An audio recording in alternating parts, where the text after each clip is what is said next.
The September sun hung low over the Tanana Valley, casting long shadows across the spruce forest as Marcus Webb drove the final nail into the roof line of his cabin. At 43, his weathered hands moved with the precision of someone who understood that in Alaska's interior, there was no room for shortcuts. Every angle mattered. Every joint had to be perfect. "You're building it wrong," old Tom Hendricks had told him back in Fairbanks, standing in the hardware store with arms crossed. "Roof's supposed to be steep, not slanted like that. Snow'll pile up on the low side." Marcus had just smiled and purchased another box of 16-penny nails. Tom had spent 30 years in Alaska, but he'd also spent them in town, where a snowplow came by and the power rarely went out for more than a few hours. Marcus was headed 140 miles northeast to a plot he'd claimed near the Yukon-Charlie Rivers, where the nearest neighbor was 18 miles away and the nearest road was a frozen river. The cabin measured 16 by 20 feet, modest by any standard, but Marcus had designed every inch with purpose. The roof sloped at a 22-degree angle from south to north, lower than conventional wisdom suggested. But conventional wisdom didn't account for the specific wind patterns that screamed down from the Brooks Range, or how snow could become a weapon when driven horizontally at 60 miles per hour. He'd spent July and August studying the land, watching how the wind moved through the valley, noting where snow accumulated and where it scoured away to bare ground. The old trappers, the ones who'd survived decades in the bush, they didn't just build shelters, they read the landscape like a book and built accordingly. The walls were double-layered, 6-inch logs chinked with moss and clay on the outside, then a 1-foot air gap filled with dried grass insulation, then an inner wall of milled planks he'd hauled in by riverboat. The result was 18 inches of insulation on all sides. Overkill, some might say. Marcus called it insurance.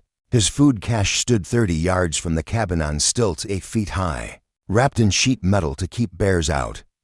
Inside, 200 pounds of rice, 150 pounds of dried beans, 80 pounds of flour, 60 pounds of cornmeal, 40 pounds of sugar, 30 pounds of salt, 20 pounds of coffee, and 10 gallons of cooking oil in metal cans. He'd also stockpiled 100 pounds of dried moose meat from last season, vacuum-sealed in portions. Beside the food, medical supplies, spare ammunition for his .30-06 and .357 Magnum, and 3 backup bottles of kerosene. He'd built a custom barrel stove from a 55-gallon drum, with a baffle system that would burn wood slowly and efficiently.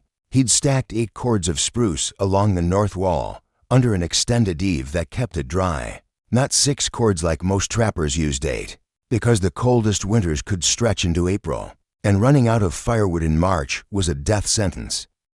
As twilight settled over the valley, Marcus lit the kerosene lamp and sat at his handmade table, reviewing his notebooks. He'd recorded everything: the angle of the sun at noon each day, the temperature fluctuations, the wind direction, the behavior of the ravens and the ptarmigan.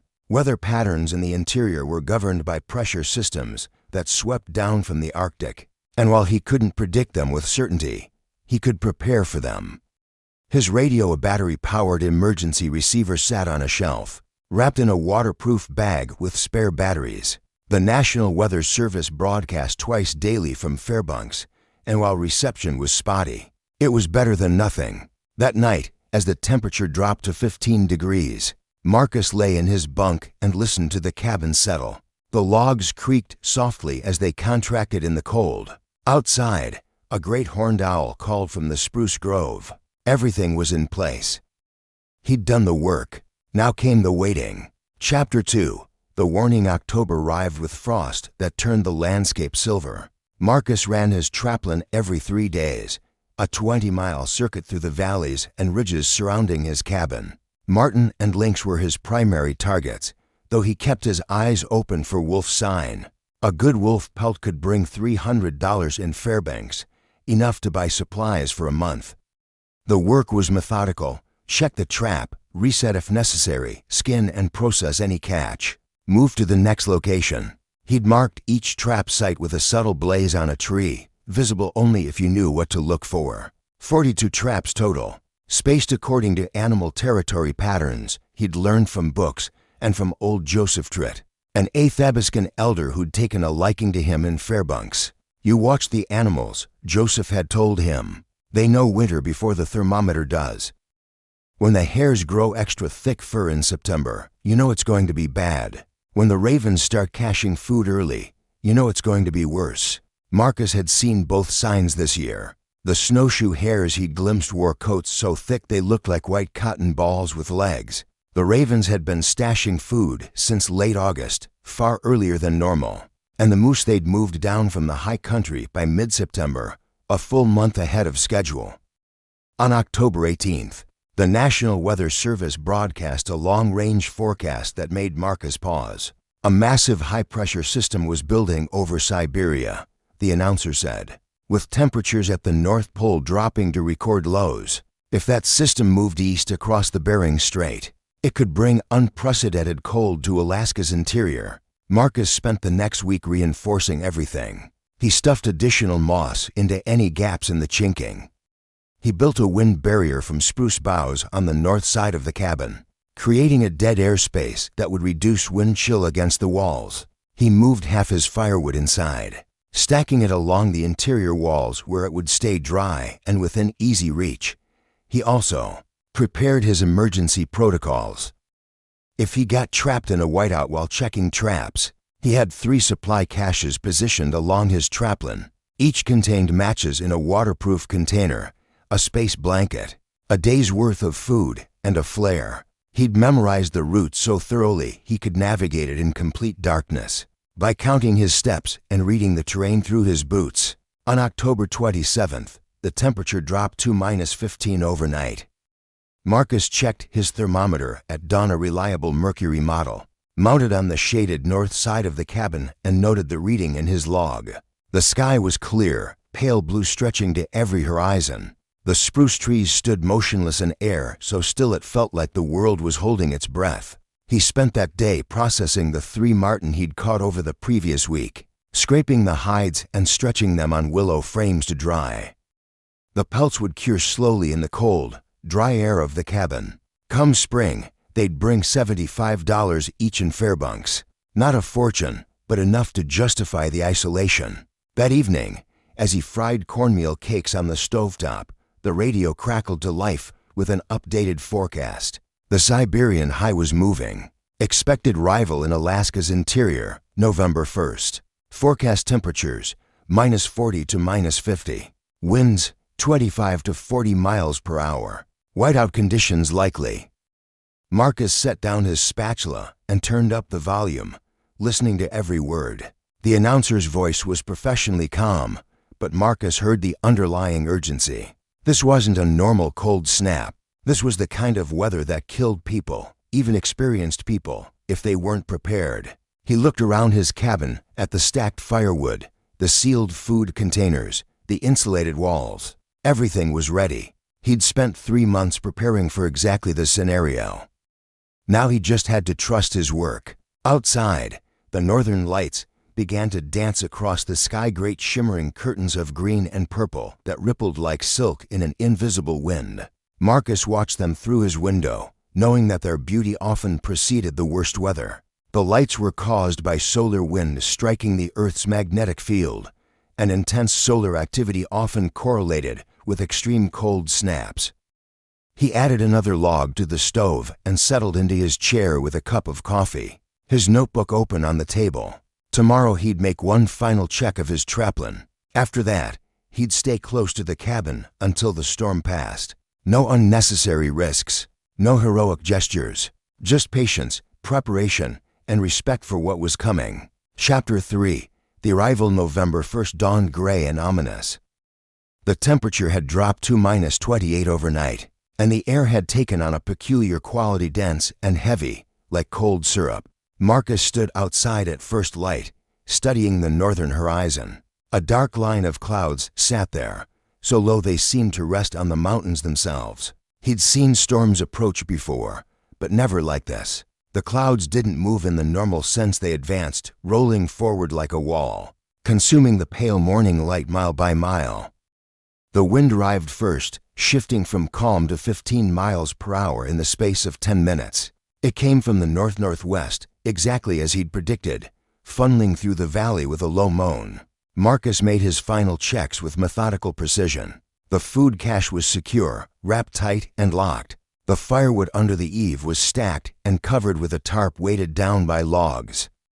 The cabin door faced southeast, away from the prevailing wind, with a small storm porch he'd built that would act as an airlock. He'd stuffed rags along the bottom of the door and around the window frames, sealing every gap. Inside, he organized his supplies within arm's reach of the stove. Water was the critical resource. He'd filled every container he owned, 20 gallons total, because melting snow took fuel and time. His food was sorted into daily rations, requiring minimal cooking. His medical kit sat on the shelf with the radio and flashlight. Everything had a place. By noon, the first snow began to fall, not the gentle flakes of early winter, but hard pellets of ice that rattled against the roof like gravel. The wind increased to 25 miles per hour, then 30. The temperature, already brutal, began dropping further. -35, -40, -43. Marcus fed the stove and watched through his window as the world disappeared. Visibility dropped to 50 yards, then 20, then nothing. The whiteout was complete, a wall of white so dense it seemed solid. The wind howled around the cabin, finding every imperfection in his construction, testing every joint and corner. The angled roof began proving its worth immediately. Snow driven by the northern wind hit the steep southern face and slid off before it could accumulate. On the lower northern slope, snow did pile up, but the angle prevented it from building the kind of weight that could collapse a structure. The design channeled the wind up and over, rather than letting it hammer directly against the walls. By evening, the temperature had reached -48. Marcus had never experienced cold like this. It was aggressive, predatory, searching for any weakness. He could feel it probing at the walls, feel the cabin contract around him as the logs shrank in the brutal freeze. Every breath of air that leaked in felt like shards of glass in his lungs. He maintained the stove carefully, feeding it one log every hour. Too much wood and he'd waste fuel, too little and the fire would die. The barrel stove's design meant each log burned slowly, producing steady heat that radiated through the metal. The temperature inside the cabin stayed at 55 degrees, not comfortable, but survivable. That night, lying in his bunk with every piece of clothing he owned layered on his body and his sleeping bag cinched tight, Marcus listened to the storm rage. The wind screamed in sustained fury, hitting gusts that shook the entire structure. Snow hissed against the walls like static, and beneath it all, a deep groaning sound, the sound of the forest itself bending under the assault. He thought about all the decisions that had led him here. The angle of the roof, the thickness of the walls, the 8 cords of firewood instead of 6. Each choice had seemed minor at the time, just another detail in a long list. Now, with the storm trying to tear the world apart outside, those details were the only things standing between him and death. The radio, when he checked it at midnight, reported the official temperature in Fairbanks, -45 degrees. Out here, away from any town, away from any heat source, he estimated it was at least 3 degrees colder, maybe more. The wind chill made it academic. Exposed skin would freeze in under 60 seconds. Going outside for any reason was suicide. He added another log to the fire and tried to sleep, knowing that tomorrow would be worse. Chapter 4. The test day 2 of the storm began with a new sound, the sharp crack of trees exploding in the forest. When the sap inside a spruce tree freezes and expands at -50 degrees, the trunk sometimes splits with a report like a rifle shot. Marcus counted 7 such explosions before noon, each one making him flinch despite knowing what they were. The temperature had bottomed out at -51 degrees according to his thermometer, though he had to open the inner door slightly and reach through the storm porch to read it. The mercury set barely above the bottom of the scale. The wind had not decreased, if anything, it had intensified, sustaining 40 miles per hour with gusts that had to be approaching 60. His food and water situation was stable, but fuel was becoming a concern. He'd burned through 2 days of firewood maintaining livable temperature, and the storm showed no signs of breaking. The sky remained that same impenetrable gray-white, giving no indication whether it was day or night except for the gradual dimming and brightening of the ambient light. Marcus rationed his movement, conserving energy. Every action burned calories that required food to replace, and while he had adequate supplies, there was no sense being wasteful. He spent hours lying in his bunk, reading and rereading the 3 books he'd brought, a trapping manual, a collection of Jack London stories, and a field guide to Alaskan wildlife. On day 3, a new problem emerged. Ice was forming on the inside of the cabin walls, despite his insulation. The moisture from his breathing and the small amount of cooking he did had nowhere to go. The cabin was sealed so tightly that air exchange was minimal. The ice grew in intricate fractals, beautiful and dangerous. Too much ice on the walls reduced insulation efficiency and added weight to the structure. He solved it by placing a shallow pan of calcium chloride near the stove desiccant he'd brought specifically for this purpose.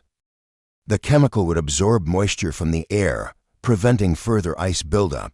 Another detail from his preparation, paying dividends now. But the psychological pressure was building. 3 days of unbroken howling wind, of monotonous white outside the window, of the same for walls. Marcus had anticipated this too.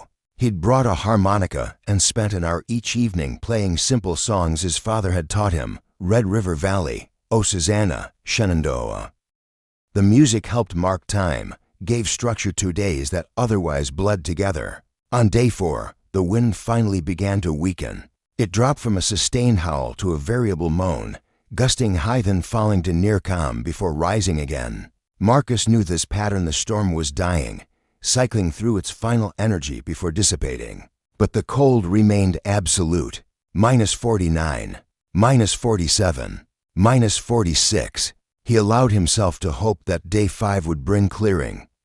He was down to 5 cords of firewood, still adequate, but no longer abundant. His water supply was at half. Food was fine. He'd barely touched his reserves. But he was tired, deeply tired, from the constant vigilance and the thin sleep that came from never being quite warm enough. That night, as he lay in his bunk, Marcus did something he rarely allowed himself. He thought about why he was here. Not the practical reasons, the trapping income, the independence, the clean living.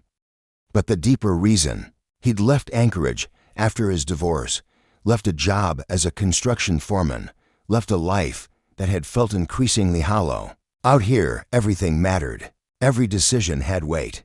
Every action had consequence. A man could measure himself against something real. The storm had been that measurement, and his preparation, his attention to every detail, his refusal to cut corners, it had all been enough. The angled roof had shed snow exactly as designed.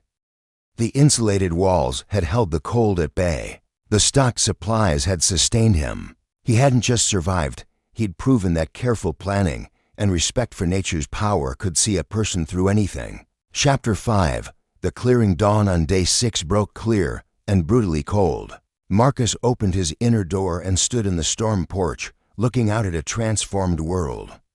The sky was pale blue, almost white at the horizon, and the sun low and weak cast long purple shadows across snow so pristine it hurt to look at. Every tree was coated in frost, transforming the forest into a gallery of ice sculptures. The thermometer read -42 degrees. Still dangerous, still deadly, but the wind was gone. In the calm, cold air, with proper clothing, a person could function. Marcus dressed in layers, long underwear, wool pants, flannel shirt, wool sweater, down vest, and his heavy parka, insulated boots, to pairs of wool socks, insulated gloves with mittens over them, a wool hat and a face mask that covered everything but his eyes. He stepped outside and the cold hit him like a physical force, stealing his breath despite the face mask. But he could move, could function. He walked around the cabin, inspecting his work. The north side had a snow drift reaching nearly to the eave, just as he'd predicted. But the south side was almost clear. The angled roof had shed load continuously, exactly as designed. The logs showed no signs of stress or cracking. The door opened smoothly, The hinges hadn't frozen. The cabin had withstood 5 days of the worst weather interior Alaska could deliver. His food cache stood undisturbed, the metal cladding glittering with frost. His firewood under the eave was accessible, dry and ready for use. Everything he'd prepared had worked. Everything he'd planned for had proven necessary. Marcus spent 2 hours clearing pots and restocking his indoor firewood supply, working slowly and carefully in the brutal cold. His breath froze instantly, forming ice crystals that fell tinkling to the snow. His beard, protected by the face mask, still accumulated frost. But he felt strong, capable, vindicated. That afternoon, the radio crackled back to life. His battery power had been conserved carefully throughout the storm. The announcer reported that Fairbanks had hit -47 degrees, the coldest temperature in 20 years. Multiple deaths had been reported across the interior. Carbon monoxide poisoning from improper heating, house fires from overloaded stoves. One man who'd tried to walk a quarter mile between houses and collapsed halfway.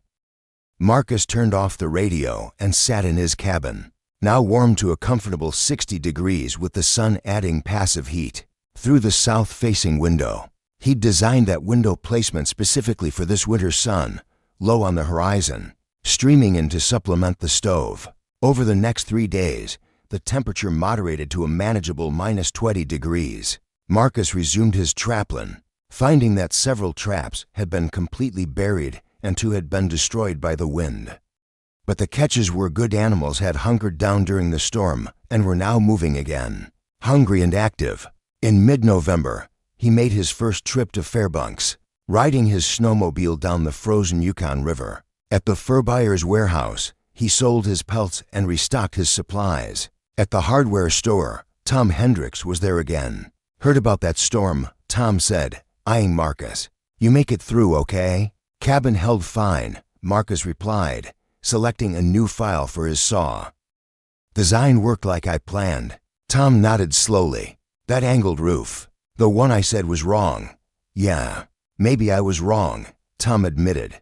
"Maybe you knew what you were doing." Marcus just smiled. He hadn't built the cabin to prove anything to anyone else. He'd built it to survive, using everything he'd learned and everything he'd prepared for. The storm had tested every decision, every angle, every detail. And he'd passed that test not through luck or accident, but through preparation, planning, and profound respect for what winter in the interior could bring. That night, back in his cabin with fresh supplies and a new notebook to record the coming months, Marcus sat by his stove and listened to the silence outside. The temperature was -25 cold, but manageable, normal even. The forest was alive again with the soft sounds of night, the distant yip of a fox, the rustle of a hare in the brush, the settling creak of ice on the river. He'd built something that worked. He'd prepared for the worst and survived it. And in doing so, he'd proven to himself that the details mattered, that careful planning made the difference, that respecting nature's power was the only way to live alongside it. The angled roof above him stood silent and strong, already gathering a fresh dusting of snow. The winter had months yet to run, but Marcus was ready. He'd always been ready. That was the point.